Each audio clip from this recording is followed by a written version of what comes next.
Mi cuñada me arruinó el vestido de novia echándome vino tinto encima, porque según ella yo no tenía derecho a vestirme de blanco, ya que había vivido con su hermano antes de casarnos. Para ella, el blanco solo era para las novias puras. Esperó justo al baile de padre e hija para acercarse con una copa llena de merlot y aventármela directo al corsé de mi vestido que costó 80,000 pesos. Y encima, gritó que ahora sí mi vestido combinaba con mi moral. Dijo que el blanco era sagrado y que yo lo estaba profanando al querer aparentar algo que no era, porque según ella todo el mundo sabía que Jason y yo ya teníamos 3 años viviendo juntos. Ahí se quedó parada, con una sonrisa de satisfacción, mientras el vino escurría por el encaje vintage de mi abuela, ese que han usado 4 generaciones de mujeres en mi familia. Megan, sin importarle el escándalo, les dijo a los invitados, que estaban en shock, que alguien tenía que defender los valores de toda la vida y que de hecho me estaba haciendo un favor al exhibir lo que les pasa a las mujeres que usan blanco sin merecerlo. Todavía se atrevió a decir que yo había corrompido a su pobre hermano al convencerlo de vivir en pecado y que ahora estaba manchando la santidad del matrimonio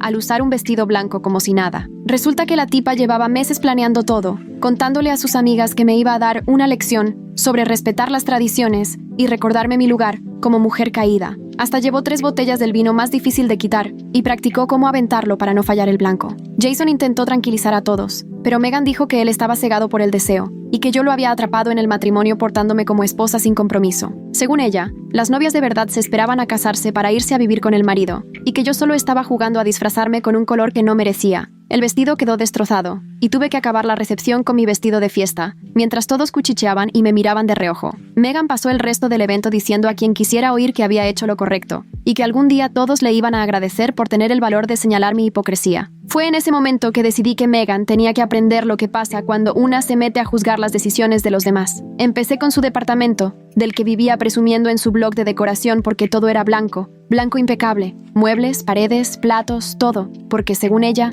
el blanco representaba su vida pura. En una comida familiar, sin querer, tiré salsa de cúrcuma en su sillón blanco cuando estaba alcanzando el pan. La mancha amarilla se regó en la tela carísima, y no salió ni aunque le talló con todo. Me disculpé 1000 veces, y le solté que quizá el blanco no era tan práctico para alguien que recibía tantas visitas, y que un poco de color ayuda a disimular los accidentes de la vida. Luego le tocó el coche blanco, que había mandado pedir con lujo de detalle, y trataba como si fuera santuario. Me ofrecía a ayudarle con las compras y, sin fijarme, dejé una canasta de moras en el asiento de piel. Con el calor, las moras se reventaron y el jugo dejó manchas moradas imposibles de quitar. Cuando lo vio, le dije inocentemente que quizá debió escoger otro color de coche si quería que aguantara el uso diario. Pero la mejor parte vino cuando Megan por fin empezó a planear su propia boda, medio año después de comprometerse con Paul. Había soñado con su boda blanca desde niña y mandó hacer un vestido de más de 200,000 pesos, con todo el kit, zapatos, velo, joyería, todo blanco. Se la pasaba presumiendo que ella sí se había ganado el derecho a vestir de blanco porque se había guardado para el matrimonio, no como otras. Para su despedida le regalé un conjunto de lencería blanca carísima para la noche de bodas, pero primero lo lavé con un calcetín rojo. Cuando lo abrió delante de todas, la lencería estaba rosada y arruinada. Yo fingí sorpresa y dije que seguramente en la tienda se equivocaron, pero todas entendieron el mensaje. Sus cosas blancas ya no eran puras.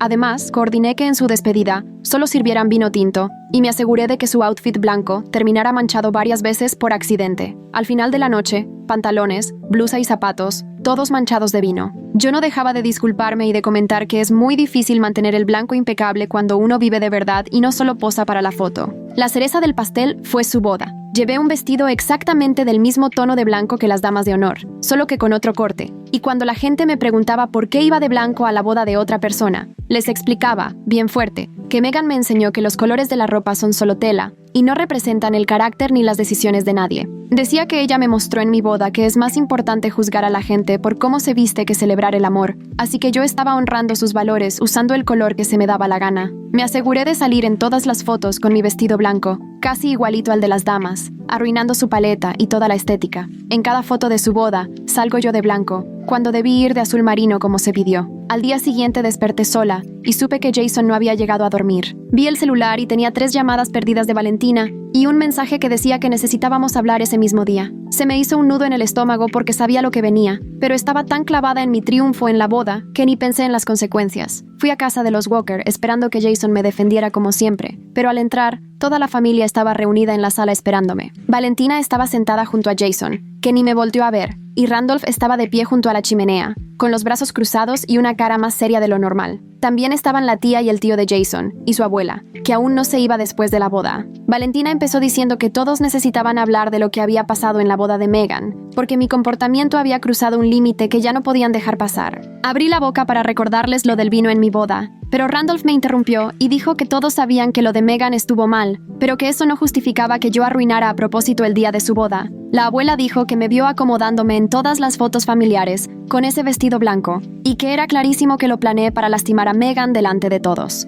Jason por fin habló con una voz tranquila pero llena de cansancio, y me recordó que me había pedido 1000 veces que no usara vestido blanco en la boda. Le contó a su familia que ese tema nos estuvo discutiendo durante semanas, que yo le prometí que iría vestida de azul marino, pero al final aparecí de blanco, y me comporté como si quisiera darle una lección a su hermana. Valentina me preguntó si entendía que me había convertido en igual de cruel y dura que Megan, usando una fiesta familiar para humillar a alguien frente a todos. Traté de defenderme, sacando a relucir todo lo que Megan me había hecho en los últimos meses, convencida de que así iban a entender que yo tenía razón, pero mientras hablaba, solo veía cómo sus caras se volvían más serias. Jason se puso de pie y me dijo que no podía creer que todavía intentara justificar meses de venganza, como si fuera algo de lo que sentirme orgullosa. Me soltó que al ver mi sonrisa en las fotos de la boda, sabiendo que arruiné a propósito el gran día de su hermana, ya no estaba seguro de saber con quién se había casado. Sentí cómo me ardía la cara y le reclamé que se suponía que debía estar de mi lado, pero él contestó que eso no significaba apoyarme cuando yo estaba mal. Randolph intervino diciendo que debía irme y darle espacio a la familia para hablar, y la forma en que lo dijo dejó claro que ya no me veían como parte de ellos. Me fui manejando a casa, llorando y enojada porque todos estaban actuando como si Megan fuera la víctima, cuando ella fue la que empezó todo cuando me tiró vino en el vestido de mi abuela. Pasé 2 días sola, dándole vueltas a la conversación y convenciéndome de que yo tenía la razón. Vi las fotos de la boda de Megan en redes sociales, donde yo resaltaba en todas vestida de blanco. Al principio sentí una especie de triunfo, pero luego solo vacío. En las imágenes se veía a Paul mirando a Megan como si fuera todo su mundo, y aunque yo traté de sabotear ese día, su sonrisa era auténtica y nada la podía arruinar. Me di cuenta de que todos mis meses de venganza no hicieron mella en la felicidad de Megan y Paul, pero sí me dejaron a mí como alguien mezquina y cruel, ante quienes en verdad me importaban. Jason regresó al cuarto día solo para empacar una maleta, y me avisó que se quedaría en casa de sus papás hasta decidir qué quería hacer. Le pregunté si me estaba dejando y me dijo que no estaba seguro, que la persona que planeó durante tanto tiempo una venganza contra su hermana ya no era la misma de la que se enamoró. Me dijo que él se había enamorado de alguien buena y divertida, no de alguien que guarda resentimientos y se dedica a buscar formas de lastimar a otros.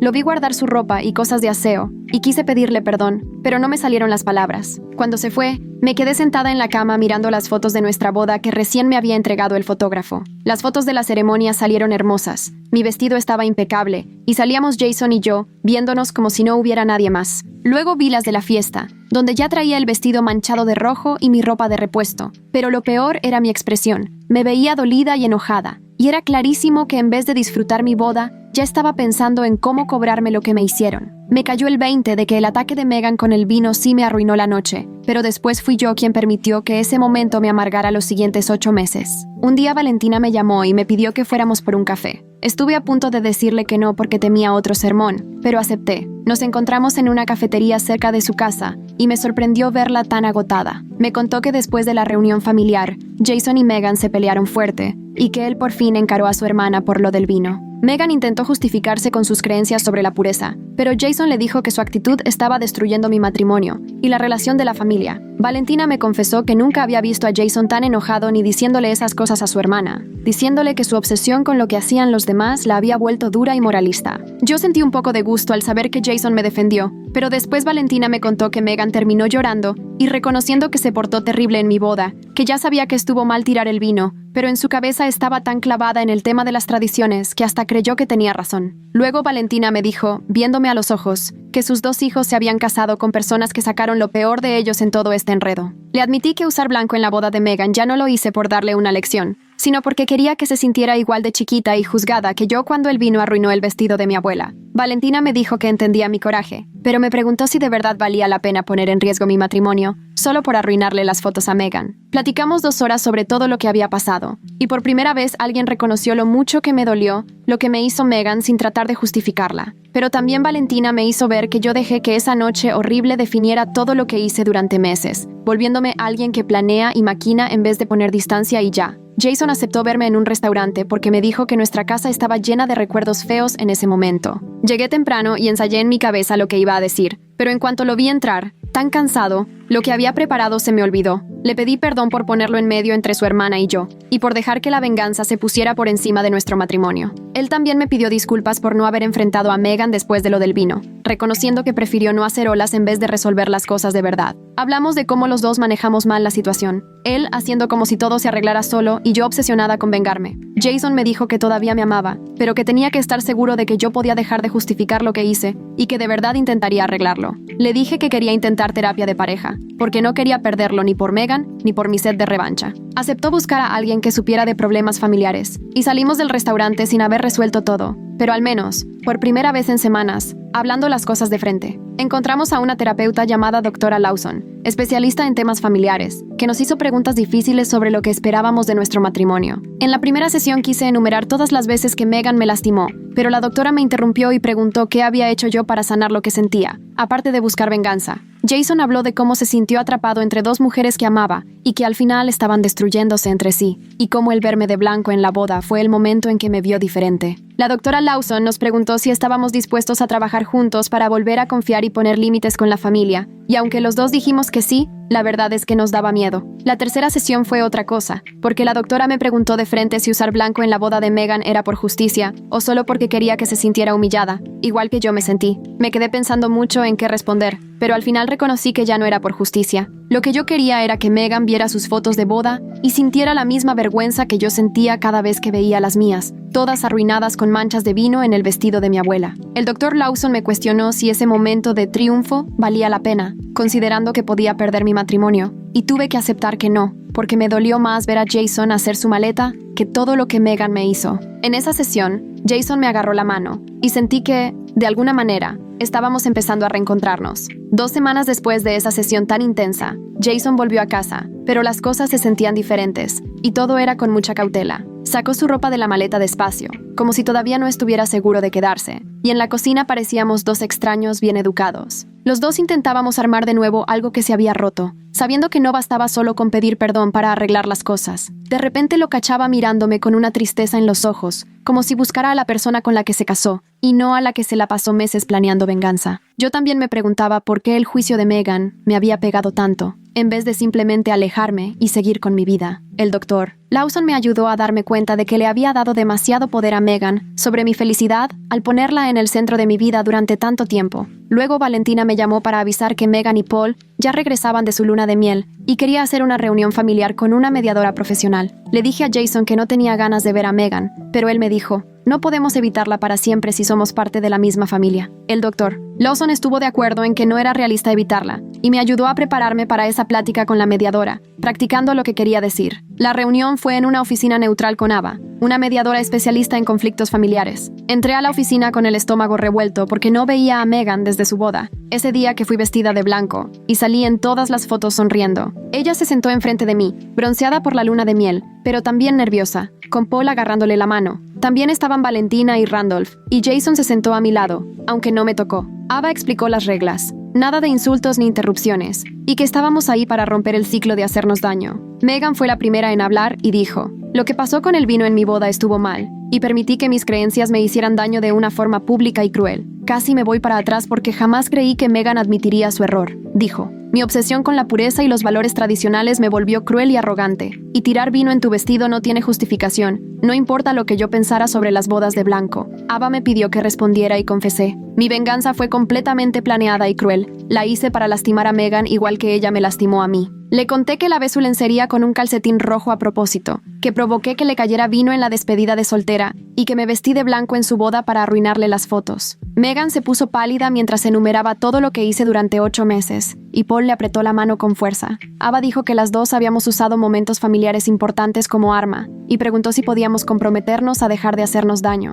Nos quedamos calladas un buen rato, hasta que Megan dijo: estoy dispuesta a parar si tú también lo estás. Yo acepté, aunque una parte de mí todavía quería que sufriera, pero ya estaba harta de tanto coraje. Ava nos hizo comprometernos a ser cordiales en los eventos familiares y a no hablar mal una de la otra, ni en redes sociales ni con la familia. No terminamos como amigas, ni fingimos llevarnos bien, pero al menos quedamos en coexistir en la familia sin destruirnos. Megan reconoció que su obsesión con la pureza la volvió fría y cruel, y yo acepté que la venganza me hizo perder de vista lo que de verdad importa en mi vida. Salimos de ahí sin abrazos ni planes para vernos, pero mínimo dejamos de planear la destrucción mutua. Jason y yo seguimos yendo con el Dr. Lawson semana tras semana, y poco a poco fuimos reconstruyendo la relación con conversaciones sinceras sobre límites y el tema familiar. Él empezó a ponerle límites claros a Megan con sus comentarios, diciéndole: «Tus creencias no te dan derecho a juzgar las decisiones de los demás». Yo trabajé en soltar el resentimiento en vez de seguir alimentándolo y convertirlo en planes de venganza que solo me quitaban paz y energía. El Dr. Lawson nos hizo ver cómo los dos tuvimos parte en la crisis, él por evitar el problema y yo por escalarlo. Practicamos mejores maneras de manejar los desacuerdos.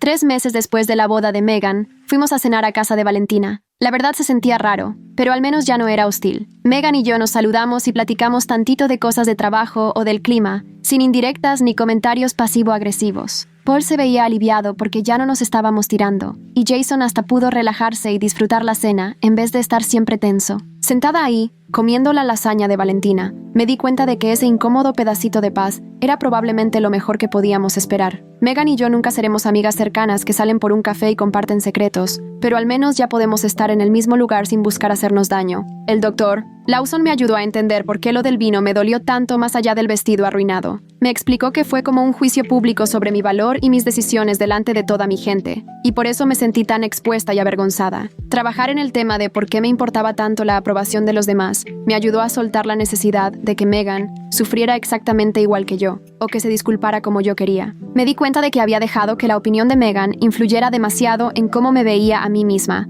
permitiendo que su juicio me definiera, en vez de simplemente dejarlo pasar. El coraje que sentí al ver el vino sobre el encaje de la abuela fue real y súper válido, pero haberlo alimentado 8 meses me convirtió en una versión de mí que ni reconocía ni me gustaba. Jason y yo empezamos a hablar de verdad. Ya no le sacábamos la vuelta a los temas que antes podían acabar en pleito. Cuando llegaban las cuentas, en vez de dejarlas amontonarse hasta que alguno explotara, nos sentábamos a ver cómo íbamos a pagarlas. Antes de cualquier reunión con su familia, platicábamos de lo que nos preocupaba en vez de fingir que todo estaba bien, y luego terminar peleando en el coche de regreso. Las sesiones de terapia nos enseñaron a discutir sin herirnos, a decir lo que sentíamos sin echar culpas, a escuchar aunque lo que más quisiéramos fuera defendernos. Nuestro matrimonio ya no era igual. Ahora se sentía más cuidadoso, sí, pero también mucho más fuerte porque ya había pasado por la prueba más dura y no se rompió. Supimos que podíamos sobrevivir una crisis y salir juntos del otro lado, así que el día a día ya no daba tanto miedo. Dejé de vivir con el pendiente de que Jason se fuera a ir otra vez, y él dejó de esquivar los temas incómodos, porque ya habíamos enfrentado el peor de todos. Juntos, estábamos construyendo algo nuevo sobre lo que se había caído después de lo del vino, y esta versión era más sincera,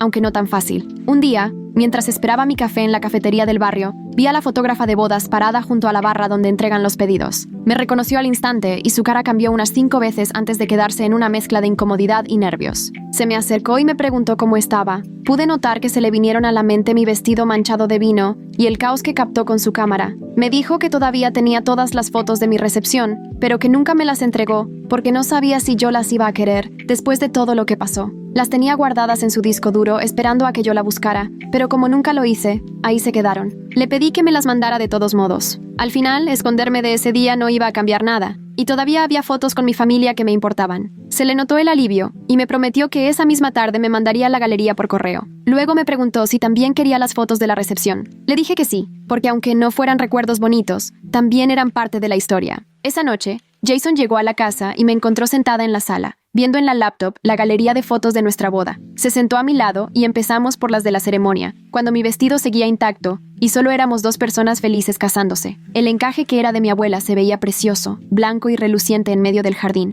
y nuestras caras eran pura felicidad. Vimos las fotos en las que decíamos los votos, el primer beso como esposos, nosotros caminando de la mano por el pasillo. Viendo esas fotos parecía que estábamos viendo a otros, una versión de nosotros que ni se imaginaba lo que iba a pasar más tarde. Luego llegamos a las fotos de la recepción y ahí estaba el vino, rojo y escurriendo sobre el blanco, mi cara de sorpresa, la expresión triunfante de Megan. La fotógrafa captó todo brutalmente claro. Cada momento de mi humillación quedó guardado para siempre. Jason me abrazó mientras veíamos esas imágenes y nos quedamos callados un buen rato. Sí dolía ver las fotos arruinadas, pero también nos sirvió de recuerdo de lo rápido que todo se puede venir abajo cuando la gente prefiere tener la razón a tratarse con respeto. Han pasado 6 meses desde aquel desastre con el vino de Megan y mi afán de venganza que casi tumba mi matrimonio. Sigo casada con Jason, lo que ya es bastante después de estar tan cerca del divorcio. Mi relación con Megan se volvió fría, apenas cordial. Podemos ir a reuniones familiares sin pelear, pero jamás vamos a ser amigas. Aprendí que la venganza no cura la humillación, por muy perfecta que sea, y que querer hacer justicia,